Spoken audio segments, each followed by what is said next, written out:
One Kawan TV One. Perbincangan kami ini perbincangan sesama alumni Fakultas Teknik UGM ya, Prof. Ya. Jadi perbincangan ya santai-santai, serius lah, serius tapi santai. Ya, kita tidak membicarakan palsu tidaknya ijazah Pak Jokowi, jauh dari itu.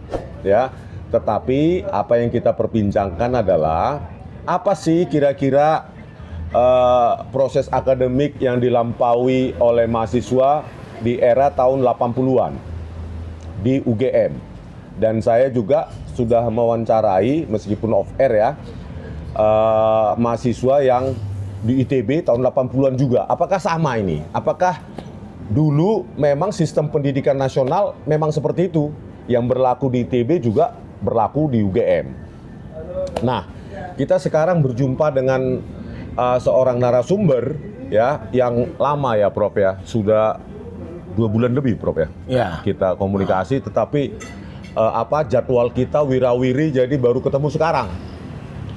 Nah, narsum yang kita janjikan kemarin adalah seorang dosen teknik fisika kan? Teknik fisika. Kalau dulu teknik nuklir UGM dan masih aktif Bapak. Wah, ini panjang ini. Insinyur KPH Adipati Bagas Puji Laksono Widyo Kanigara Mang Hamengku Nagara MSc Licensee of Engineering dan PhD. Itu panjang kan? Coba, pernah nggak ketemu sepanjang itu? Oke, Prof. Saya panggilnya Prof Bagas saja ya, Prof ya? Bagas saja. Pak Bagas? Ya. Oke, Pak Bagas. Pak Bagas, ini banyak yang bertanya ini, Pak Bagas. Pak Bagas itu identitasnya lah, Pak Bagas, sedikit. Ya. Tadi saya sebelum datang ke sini, saya membawa identitas ini. Waduh. Karena saya nggak mau dibilang penyusup yang mengganggu perjuangannya Mas Rismon, atau ada yang bilang, wah itu lagi cari muka pada sang penguasa sebagai penjilat atau begundal kekuasaan. Nggak ada itu. Saya bawa identitas ini supaya tidak ada dusta di antara kita. Ini identitas saya, kartu dosen Bagas Puji Laksono. Saya jadi dosen di UGM itu sudah 35 tahun. Sejak tahun 89 ya? 36. Sudah lama sekali. Motivasi saya menjumpai Mas Rismon di acara ini adalah ketika banyak hal yang disampaikan atau dipahami keliru. Yang itu secara tidak langsung terkait dengan UGM. Sehingga UGM terbawa-bawa dalam pusaran politik yang unnecessary. Oleh karena itu saya terpanggil, saya mau menghubungi Mas Rismon. Dan saya dapat nomornya dari Mas Betor Suryadi. Oh, Bang Betor, ya. PDI Perjuangan Jakarta. Ya. Saya dapat nomor beliau, saya kontak. Kemudian 2 bulan yang lalu atau 3 bulan yang lalu ya. Ya. Saya ingin bikin komunikasi dalam konteks menjelaskan tentang sistem dan evaluasi akademik di UGM era 80-an. Sebenarnya itu tidak hanya berlaku di UGM ya, berlaku di semua perguruan tinggi di Indonesia. Hanya saja konteksnya ini saya bicara yang saya lihat sendiri yaitu di UGM. Itu pun sampai tahun 80-an karena UGM mengalami perubahan yang banyak, Mas. Jadi di era awal-awal 70-an itu kita belum pakai sistem SKS. Masih naik tingkat. Masih naik tingkat ya, seperti SMA. Ya, naik tingkat. Jadi dan setiap tingkat itu ada namanya yang saya sendiri tidak tahu.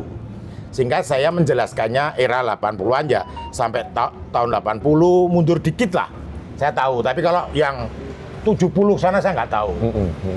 Jadi UGM mengalami perubahan, transformasi sistem pendidikan dari berkiblat ke daratan Eropa, berubah berkiblat ke Amerika. Ketika masih berkiblat ke daratan Eropa, hanya ada 2 terminasi, yaitu sarjana dan doktor. Ya. Itu tahun 70-an ke bawah. 70-an. Sehingga kalau saya tidak salah pernah membaca, di ijazahnya itu ada tulisannya berhak menempuh program doktor. Oh. Di ijazah sarjana itu. Iya, iya. Kalau saya tidak salah membaca ijazah bapak-bapak yang dulu angkatan 70-an. Kemudian ketika kita bertransformasi berkiblat pada Amerika, ada program S1, S2, S3. Ya. Awal 80, 81 lah, itu sudah ada istilah S1. Tapi S1 gemuk. Oh, maksudnya? Tidak sama dengan S1 yang sekarang. Iya, iya. Karena beban akademiknya banyak, 157. Iya. Dan semesternya 9. Kalau yang sekarang kan lebih, 8 semester. 8 semester. Kita semakin konsisten mendekati sistem yang kita kiblat, yaitu sistem Amerika.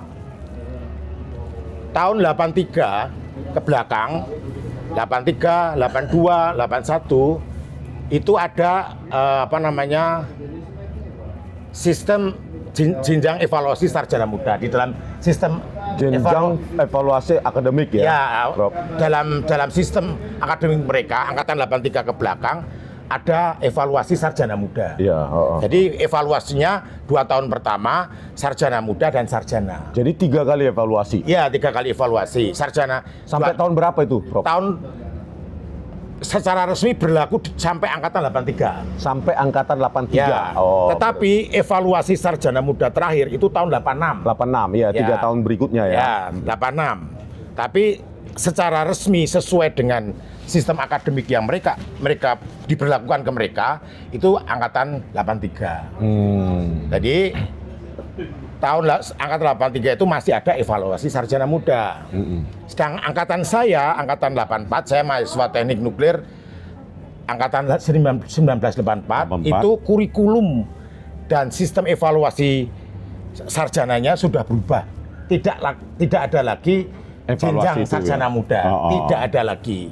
Sekalipun di tahun 86 itu, taruhlah ada yang memenuhi SKS 110, tetap tidak diberi ijazah sarjana muda. Karena memang tidak ada dalam sistem akademik mereka. Nah, yang tahun 86 itu yang mahasiswa angkatan 83, 82, 81 tidak lolos, mereka dipersilakan lanjut. Tidak di DO, dipersilakan lanjut, hanya diberlakukan aturan seperti angkatan 84. Yaitu IP kelulusan adalah IPK, sedang masa studi maksimum adalah 2 kali masa studi. 9 semester berarti 4,5 tahun kali 2, 9 tahun. 18 semester ya. 9 tahun. Jadi sebenarnya pada tahun awal 80-an sampai 83 itu, Prof, semua mahasiswa masuk program sarjana. Oh iya, jadi tidak ada masuk ke UGM itu program sarjana. Nggak ada. Lulusan SMA daftar di UGM itu pasti program sarjana. Karena sarjana muda itu bukan program. Sarjana muda itu jenjang evaluasi akademik. Kalau misalnya Anda lihat KHS alumni UGM tahun 80-an, di situ dia melingkari sarjana muda, itu artinya dia baru dalam range evaluasi sarjana muda. Nah, bukan berarti dia dari SMA daftarnya sarjana muda. Sehingga tidak ada wisuda sarjana muda, itu nggak ada. Begitu dapat memenuhi syarat, ya udah dikasih ijazah. Ini penting. Anda jangan pakai istilah sertifikat. Jadi karena Anda bilangnya bahasa Indonesia. Sertifikat itu sertifikat ya, belajar masak pinggir jalan itu sertifikat. Tapi kalau ada bahasa Inggris sertifikat, nah itu betul. Jadi betul-betul ijazah. Di situ ada tanda tangan rektor, di situ ada tanda tangan dekan. Betul-betul ijazah. Saya melihat sendiri angkatan 83 itu ada yang dapat, ada yang enggak. Gitu. Jadi kembali lagi itu berarti evaluasinya ada 3. Iya. 3 jenjang. Berarti 2 tahun pertama. Iya. Itu apa itu, Pak? Prof. Pelajaran mata kuliah dasar atau kayak fisika dasar. Itu requirement-nya persyaratannya lulus di 2 tahun pertama itu SKS dan IP. SKS dan IP. Ya. IPK sementara dong ya. IP sampai semester 4 sampai itu. semester 4 itu. Ya. Kalau tidak memenuhi IPK sementara tertentu, maka ya dibinasakan, bukan. Jadi UGM itu menganut zero DO. Zero DO. Ya. Jadi kalau bisa dibina, kenapa harus dihentikan? Jadi saya belum pernah melihat yang di DO di 2 tahun pertama. Saya belum pernah lihat. Berarti Ya. kalau misalnya syaratnya kurang memenuhi Ya. dengan persyaratan minimum yang disyaratkan, maka dia dibina. Dibina dan lanjut dengan konsekuensi SKS berikutnya mungkin terbatas. Agar dia bisa memperbaiki indeks prestasinya. 2 tahun pertama. Ya. Baru evaluasi kedua adalah di Semester 6. di Akhir semester 6, ya. yaitu sarjana muda. sarjana muda. Ya. Persyaratannya juga sama. Sama. Nah, apanya dampaknya dari misalnya kurang memenuhi atau apakah lanjut atau tidak gitu apa? Ya, di era saya di 80-an itu kalau IPK-nya kurang di bawah 2, terus SKS-nya kurang dari 110, tetap dibina, silakan lanjut. Tapi diberlakukan aturan baru. Artinya ini tahun 86 ya. Di tahun 86 itu adalah evaluasi sarjana muda terakhir. Kalau 83, 82, 81 tidak bisa memenuhi SKS 110 dengan IPK di atas 2, maka dipersilakan lanjut, tetapi diberlakukan aturan baru, yaitu IP kelulusan nantinya kalau dia lulus itu indeks IPK, dan masa studi maksimalnya adalah 2 kali masa studi. Itu aja. Apakah memungkinkan misalnya pengelola saat itu melakukan misalnya seperti waktu saya, Prof, diminta untuk mengundurkan diri atau berhenti di sarjana muda atau pindah begitu? Ada kasus itu, ada kasus. Tapi tidak bisa di-generalisir. Itu bahkan di 2 tahun pertama ada kasus juga. Di prodi lain, saya tahu itu. Di 2 tahun pertama dan program sarjana muda gitu ada. ya. Evaluasi akademik. Jadi kalau yang itu kasuistik ya, tidak bisa dia diberlakukan, yang lain juga begitu, nggak bisa. Tapi di tahun sebelumnya, sebelum 80-an ada. Jadi di suatu prodi dia diperingatkan bahwa kamu nggak bisa lanjut karena IP-nya rendah, SKS-nya memenuhi tapi IPK-nya rendah, dia diminta untuk berhenti. Berarti kalau tidak tidak lanjut ke sarjana, maka dia hanya satu dapat ijazah. Ya, ijazah ya? sarjana muda. Ijazah sarjana muda. Ya. Jadi orang berhenti sarjana muda itu ada 2 hal. Satu, keinginan dia sendiri, karena dia dengan ijazah sarjana muda itu bisa cari kerja. Ya. Atau berdasarkan kriteria akademik tadi, yang dari waktu ke waktu memang sifatnya kasuistik ya, nggak bisa di-generalisir semua diberlakukan seperti itu. Saya belum, enggak kayaknya, tapi kasuistik yang itu memang ada yang berhenti di sarjana muda. Jadi itu yang terjadi selama era 80-an. Terus setelah memenuhi kriteria untuk sarjana muda, dia mendapatkan ijazah sarjana muda, baru lanjut. Lanjut, ya. Jadi tidak ada wisuda sarjana muda. Nggak pernah ada. Oh, karena itu cuma evaluasi akademik ya? Iya. Cuma karena bukan terminasi. Wow. Bukan terminasi, bukan program. Jadi ya oke, kamu sudah memenuhi sarjana muda, dikasih jasa, terus lanjut. Dan itu sarjana itu semester 7, 8, 9. Kapan itu mereka yang melanjutkan ke program sarjana, kapan itu ijazah sarjana mudanya diberikan? Secepatnya dia dapatkan pada daftar di tata usaha. Oh gitu. Ya. Jadi yang sudah memenuhi program sarjana muda langsung mendapatkan ijazah sarjana muda tanpa wisuda. Nggak pernah ada wisuda sarjana muda. Baru setelah itu lanjut ke mengambil mata kuliah sarjana. Dan IP kelulusannya dihitung dari semester 7, 8, 9. Oh, setelah semester 6 ya? 7, 8, 9. Ya. Bagi mereka yang mempunyai ijazah sarjana muda, mahasiswa era 80-an, IP kelulusannya itu dihitung dari semester 7, 8, 9. IP sarjana, bukan IPK. Oh, IP sarjana. Ya. Baru setelah itu dia wisuda. Ya. Dan mendapatkan ijazah sarjana penuh ya. Ya. Saat itu masih insinyur-insinyur ya, Pak? Ya. Karena di teknik juga pakai insinyur masih kan? Ya. Jadi intinya bagaimana, Prof? Mereka yang memiliki tahun-tahun itu, mereka yang memiliki ijazah sarjana penuh, otomatis dia punya ijazah sarjana muda, begitu? Bagi alumni UGM yang wisuda sebelum evaluasi sarjana muda terakhir, sebelum tahun 86, bisa dipastikan mereka punya ijazah sarjana muda.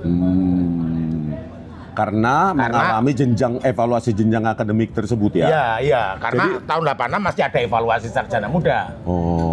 Kalau dia wisudanya sebelum tahun 86, pasti dia punya ijazah sarjana muda. Oh, gitu. Tuh. Ya. Jadi mereka jadi begitu pemirsa ya.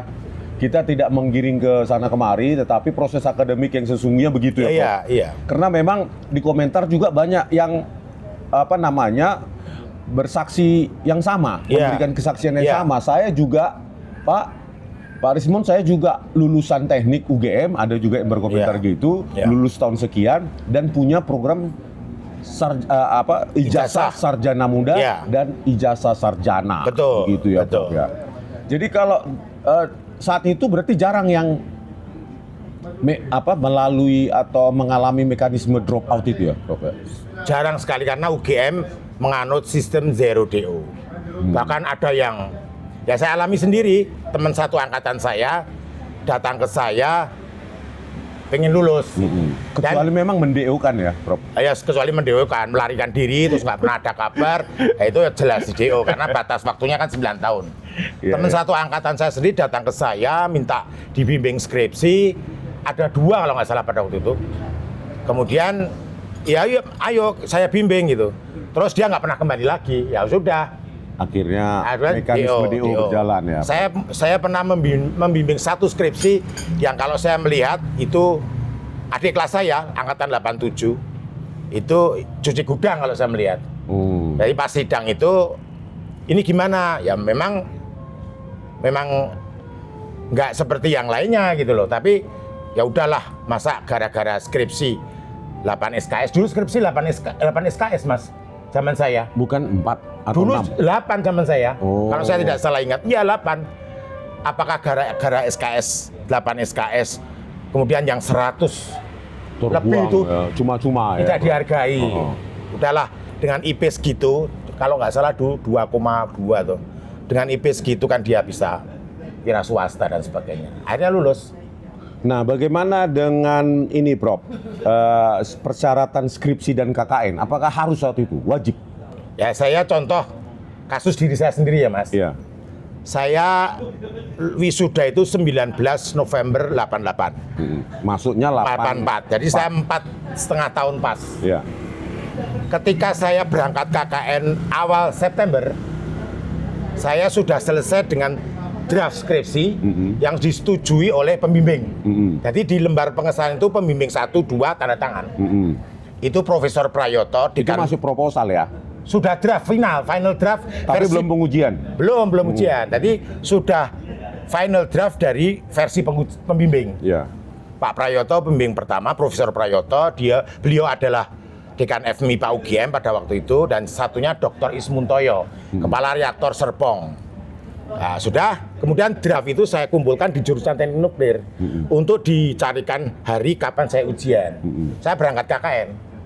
Terus selama KKN itu saya sering pulang, belum ada WA, belum ada telepon ya. Saya pulang, akhirnya saya dapat tanggal ujian 28 Oktober 1988. Hampir selesai KKN saya ujian.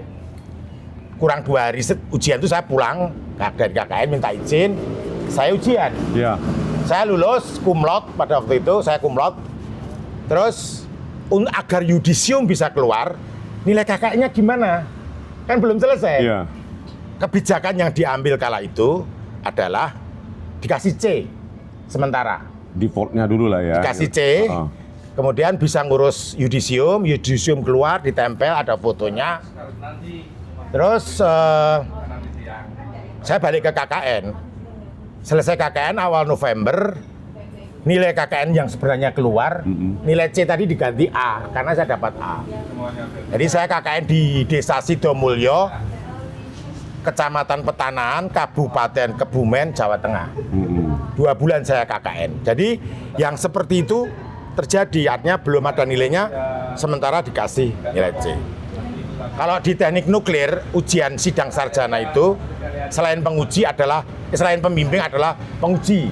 Pengujinya itu tradisi yang ada pada kalau itu adalah ketua jurusan dan sekretaris jurusan. Berarti ada 2 penguji? Ya. Jadi begitu selesai ujian, beliau itu tanda tangan di lembar pengesahan. Jadi pembimbing sudah tanda tangan ketika final draft, kemudian penguji ini tanda tangan setelah sidang. Jadi deskripsi itu lengkap ya, Iya, Prof ya. Ada iya. lembar pengesahan pembimbing, ada lembar pengesahan penguji. Iya. Dan bagaimana? Bisa nggak saat itu, apakah KKN itu opsional atau wajib? Wajib. Untuk seluruh program sarjana Oh di iya, UGM wajib, ya, wajib. Prof ya? Wajib Karena ya? itu cirinya UGM sebagai universitas kerakyatan. Itu kan pertama kali yang mencetuskan KKN itu Profesor Kusnadi. almarhum Profesor Kusnadi. Iya, Profesor Kusnadi dari Fakultas Hukum ya, Prof Iya, ya? dari Fakultas Hukum. Oh, jadi gitu pemirsa yang bisa kita ambil bahwa mereka yang lulus tahun sebegitu, persyaratan wajib adalah KKN, skripsi, dan mereka yang sampai ke program sarjana penuh, ya, dan wisuda di sarjana, maka dia wajib memiliki 2 ijazah, yaitu ijazah sarjana muda dan ijazah sarjana penuh. Yang wisuda sebelum tahun 86. Yang wisuda sebelum tahun 86. Dan tidak ada wisuda sarjana muda. Tidak ada wisuda. Kenapa, Prof? Karena sarjana muda bukan program. Oh, Sarjana muda hanya itu cuma- jenjang evaluasi akademik. Itu kan sisa-sisa peninggalan Belanda. Oh. Jadi sarjana muda itu, Peninggalan Belanda. iya sarjana muda itu kalau saya melihatnya dipotong, Ya. itu jadi S1 yang sekarang. Oh. Bachelor kan? Tapi Bachelor. masih 110, Prof. Ya panjang ceritanya kalau Oh, kemudian oh, oh. jadi tetap harus 137. 104. Berapa sekarang, Prof? Enggak, sarjana itu berapa? Kalau waktu saya 145. Wah, itu kan 110 tambah dikit-dikit lah supaya kesan insinyurnya ada Oh. gitu. Jadi masih belum konsisten. Tapi secara saya melihat program sarjana lama itu, sarjana muda itu dipotong itulah S1.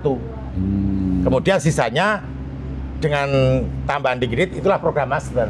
Oh, gitu ya. Iya, Jadi iya. sudah sarjana plus harusnya ya. Kalau sarjana S1 saat itu sarjana gemuk. Karena zaman saya itu masih sarjana gemuk. Karena SKS-nya masih 157. Masih 9 semester. Jadi itu transisi lah. Kita tidak bisa melihat hitam putih transformasi sistem akademik di UGM itu memang di Indonesia itu memang seperti itu. Berkiblat dari daratan Eropa, berubah ke Amerika dengan tetap ingin mempertahankan sesuatu yang pernah ada dulu, sarjana, insinyur, maka perubahannya kesannya lamban. Tapi ya kalau saya melihat sistem lama itu dipotong di sarjana muda, itulah S1. Kemudian yang sarjana itulah S2. S2 gitu ya. Iya. Karena setelah sarjana itu menganut ke sistem Eropa langsung doktor ya, Pak? Iya, di ijazahnya itu ada tulisan pemegang ijazah sarjana ini berhak menempuh program doktor. Di alumni yang dulu-dulu saya pernah baca itu. Jadi, Sehingga di program akhir semester akhir mereka itu ada program doktoran atau apa gitu. Jadi ini sisa-sisa laskar Pajang ini. Sisa-sisa laskar Pajang itu ya itulah kira-kira begitu. oh gitu ya. Jadi memang zaman dulu bagaimana dengan ini, Prof? Kan saya baca ada panduan akademik itu. Panduan akademik di Kehutanan, Fakultas Kehutanan UGM tahun 82. Nah, di situ ada daftar dosen dan mayoritas 90%-an itu, 80 sampai 90% itu BSc, Prof. Masih sarjana muda. Bagaimana mungkin yang banyak menawarkan sarjana dosen-dosen mayoritas sarjana muda tapi menawarkan program sarjana? Aturan itu boleh dulu dengan ijazah sarjana muda itu Bisa. jadi dosen. Itu dibolehkan dulu. Ya, dulu tuh populer nggak, Prof? Apa itu sarjana Saya nggak muda? ngalami. Oh, nggak ngalami. Saya ya? nggak ngalami dosen-dosen saya sarjana muda itu saya nggak punya saya. Tahun 84 di teknik nuklir sudah Insinyur semua. Sudah insinyur ya, Iya, semua. iya. Nah, sementara yang saya lihat tahun 82 di Fakultas Kehutanan mayoritas BSc. Itu berarti sarjana muda gitu. Saya berpikir apakah zaman itu memang populer mereka hanya cukuplah BSc toh juga sudah bisa melamar pekerjaan, jangan-jangan begitu, Bro. Bahkan melamar dosen juga bisa, Pak Mas Mujo BSc gitu ya, Prof ya. Memang aturannya memungkinkan. Jadi kalau saya melihatnya, saya lebih objektif lah melihatnya ya. Yang namanya perguruan tinggi itu menyelenggarakan perkuliahan dasar. Entah itu teknik, entah itu MIPA, entah itu apa, itu pelajaran dasar. BSc. Sehingga teorinya dari BSc itu orang bisa langsung PhD. Wow. Iya, teorinya harus begitu. Karena PhD sendiri adalah riset dasar. Kan nggak pernah PhD riset aplikatif, nggak pernah. Yang namanya PhD riset doktor ya ilmu dasar. Munculnya program master itu kan sebenarnya bukan diperuntukkan bagi mereka yang mau doktor, tapi bagi mereka yang mau bekerja sebagai praktisi. Sehingga di-create program master. Iya. Itu sebenarnya yang harus dipahami. Jadi program master itu bukan sebagai persyaratan bagi mereka yang ingin menempuh program doktor. Dengan ijazah bachelor itu sebenarnya orang bisa daftar program doktor. Saat itu ya, Bro. Bukan saat itu, teorinya. Teorinya. Di Indonesia nggak ada. Di Indonesia nggak pernah ada, kecuali yang sarjana dulu. Dulu ya. Sarjana dulu, banyak yang insinyur, kemudian Iya, saya dokter. punya dosen saat itu. Setelah insinyur langsung PhD dia ya. Tanpa menempuh perlu S2 ya. Karena sarjana. Karena memang master itu bukan suatu program studi yang dipersyaratkan untuk menempuh program doktor. Master itu di-create bagi mereka yang ingin menjadi praktisi. Entah itu di industri, entah itu dia wira swasta dan sebagainya. Jadi inilah kerancuan akademik yang pernah terjadi di kita. Tapi tidak perlulah menyalah-nyalahkan, karena ya bisa sajalah terjadi karena kita dulu berkiblat ke Belanda, terus kita berubah ke Amerika. Ya. Ada nggak, Prof? Misalnya kita berbicara tentang mereka yang wisuda sebelum 86 ya, Prof? Ya. Itu punya kenalan nggak, Prof? Dosen-dosen di UGM yang memiliki sarjana muda masih? Banyak. Oh, banyak. Perkara dia berani atau enggak kan yang lain. Ya toh?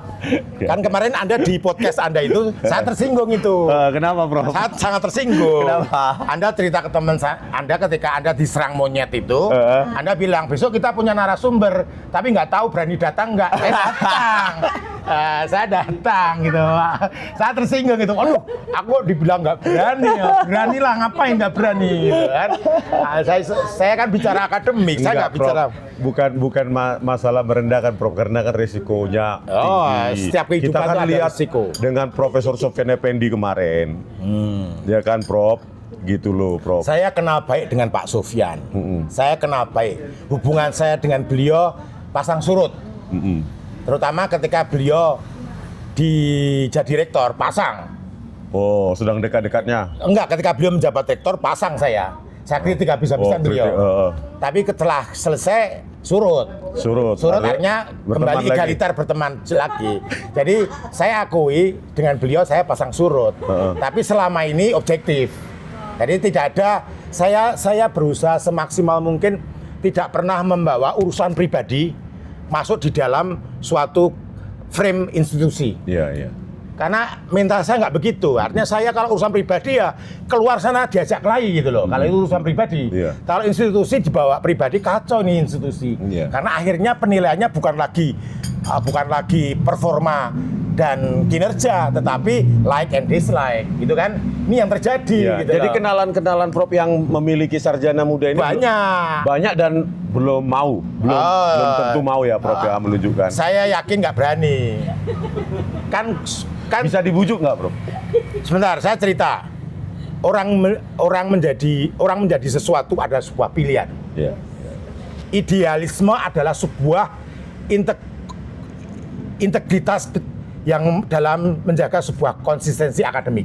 Itu idealisme. Orang mau menjadi pecundang atau orang menjadi risk taker itu pilihan. Dan yang memilih menjadi risk taker itu jarang. Nah, teman-teman yang memiliki sarjana muda itu bukan risk taker. Saya nggak tahu, saya nggak berani ngomong. Ya, saya nggak berani. Tapi kayaknya belum mau gitu aja lah, Prof. Oh iya. Dan ada sejumlah orang yang Prof kenal ya. Kenal baik. Oh. Kenal baik. Angkatan berapa beliau? 83, 82. Angkatan 83 masuknya? Ya. 82? Ya. Oh. 81, 80. Ya, jadi mahasiswa angkatan 81. Ketika saya jadi dosen pertama, saya sebentar saya di Indonesia, saya sempat ngajar mahasiswa angkatan 81. Loh. Walaupun saya statusnya asisten dosen. Oh, yang mahasiswa ngasisani Profesor Prayoto itu, pembimbing saya itu. Berarti mahasiswa telat ya? Ya, mahasiswa telat. Dan mereka wisuda, ada yang wisuda sarjana, ada yang enggak. Jadi mereka enggak punya sarjana muda, mereka punya sarjana muda. Oh, karena telat apa Karena aja? habis waktunya untuk menyelesaikan sarjana, akhirnya wisudanya lambat atau tidak selesai. Oh, jadi hanya memiliki ijazah sarjana muda. Ya, yang jadi dosen-dosen di teknik itu yang angkatan 82, 83, 81, teman-teman saya itu punya sarjana muda. Tapi saya nggak berani nunjukin nama, nanti nggak. Rayu dong, Bro. Ya, nggak berani saya. Jadi pemirsa gitu ya. Udah berapa menit kita berbincang, sudah cukup lah sampai di situ karena memang Profesor Bagas ini tidak mengarah ke satu orang ya, Pak. Oh, nggak mau saya. Secara general Ya. Proses akademik di tahun 80-an sebelum tahun 86 ya. Di mana ada 3 kali evaluasi jenjang akademik, saya simpulkan lagi, 2 tahun pertama, yang kedua sarjana muda, 3 tahun pertama, baru yang berikutnya sarjana. Ya. Dan kemudian kesimpulan berikutnya adalah bahwa mereka yang wisuda sebelum tahun 86, itu kalau dia sampai ke program sarjana penuh, lulus dan wisuda, maka otomatis memiliki juga ijazah sarjana muda, gitu ya. Jadi saya ingin menjelaskan di akhir acara ini ya, Mas. Iya. Saya mau datang ke sini itu dalam rangka membela UGM. Membela UGM karena terkesan entah karena orang di luar UGM, entah karena orang yang ada di dalam UGM itu terbawa dalam pusaran politik.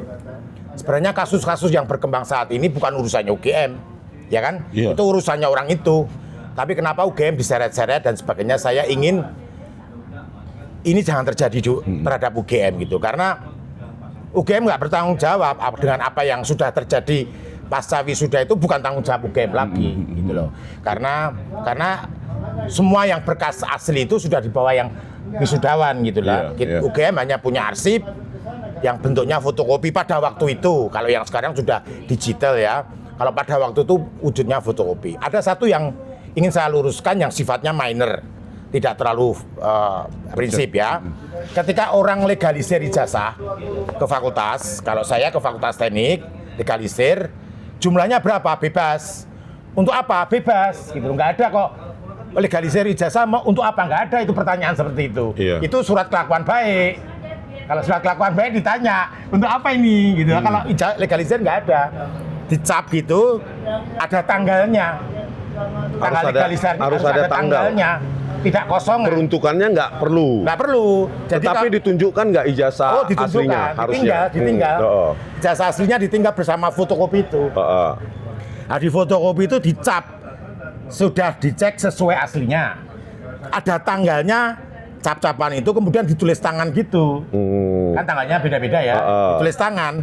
Itu ada tanggal itu. Jadi kalau di UGM kalau ingin melegalisir ijazah, maka yang melegalisir itu, yang memeriksa sesuai aslinya harus menempatkan tanggal ya. Tanggal legalisirnya. Tanggal legalisir. Nah, yang ada di KPU kemarin saya belum periksa sih itu, ada tanggalnya atau enggak.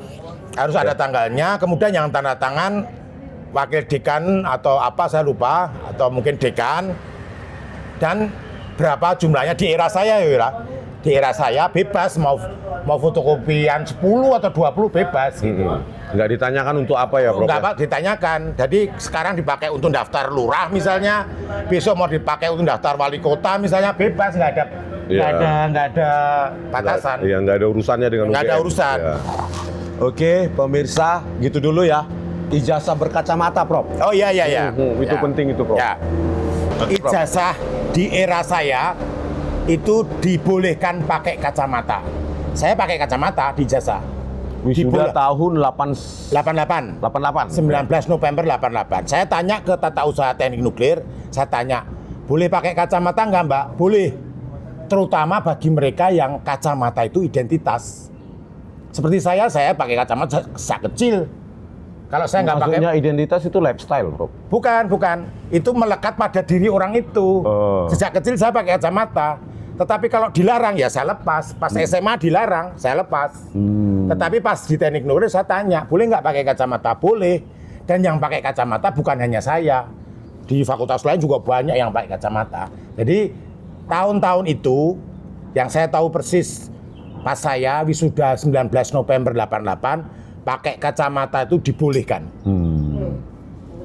Berarti boleh pemirsa wisuda tahun November 1988 ya, Ya, Prof ya? ya. Jadi pada saat itu kan pas fotonya pakai abdruk kan, Prof Budi? Iya, belum digital. Belum digital. Untuk mereka yang operator di situ kan udah paham seharusnya peraturan di UGM ya? Enggak selalu. Profnya ini Nggak selalu. cetak fotonya di Kaliurang itu, Jalan Kaliurang. Pinggir jalan? Bukan. Bukan. Kan biasanya di situ. Enggak. Saya di Huasin. Oh, berarti yang profesional. Dekat bekas gedung film Permata itu. Oh, bukan kota Abruk yang di pinggir jalan Kaliurang itu? Bukan. Oh, bukan. Saya nggak pernah ditanya, kok kacamatanya nggak dilepas, nggak pernah. Oh, tapi kalau sekarang memang ditanya, Bapak mau fotokopi untuk apa? Ini, kacamatanya dilepas, dia tahu sekarang. Saya ngalami, tapi zaman saya nggak. Waktu zaman saya ditanya. Loh iya. Itu apa foto ijazah? Iya. Kacamata Iya. di ini Iya. gitu ya. Iya. Dan bahkan yang saat saya pakai jilbab aja, Prof, Nah, diminta dilepas untuk foto gitu saat itu, ya kan. Yang pasti Profesor Bagas ini menempatkan diri sebagai yang netral, bukan tergiring opini-opini luar ya, Prof ya. Apa yang dialami dan dilihat dan dan berkenalan juga dengan mereka-mereka yang angkatan ya, Prof ya. Angkatan 80, 81, 82, 83 yang memiliki lengkap ijazah sarjana muda dan ijazah sarjana penuh. tambahan. Apa, Melihat sendiri saya. Bukan hanya kenalan. Oh, saya melihat sendiri. Ijazah Teman saya dapat ijazah sarjana sarjana muda. Kakak angkatan. Saya melihat sendiri. Dan saya melihat sendiri fisik saya, ijazah itu saya melihat sendiri. ijazah sarjana Ya. muda UGM ya, Ya. Prof. Dari Ya. fakultas apa itu, Prof? Ya di program studi teknik nuklir. Oh, teknik nuklir ya. Oke. Prof, kenal nggak, Prof? Intro intermezzo. Ya gimana? Pak Kasmuco kenal nggak? Saya nggak kenal. Saya nggak kenal Pak Kasmuco, tapi saya kenal dosen kehutanan. Beliau sudah meninggal kecelakaan di Ngawi tahun 86. Namanya Pak Haryanto. Pak Haryanto itu bapaknya teman saya yang kuliah di teknik nuklir juga, kuliah di sekolah di SMA 3 juga. Itu bapaknya kecelakaan di Ngawi. Itu kalau saya tidak salah, pada waktu itu bapaknya juga masih sarjana muda. Pada setahun lalu 80-an. Kecelakaan itu, pas kecelakaan itu. Oh, pas kecelakaan. Iya, beliau meninggal itu beliau pemegang ijazah sarjana muda. Belum insinyur. Belum insinyur ya. Jadi Profesor Bagas ini nggak kenal, saudara, kalau bertanya dengan Pak Kasmujo. Saya nggak kenal. Oke, sampai jumpa. Bye-bye. Terima kasih, Ya, Prof. sama-sama.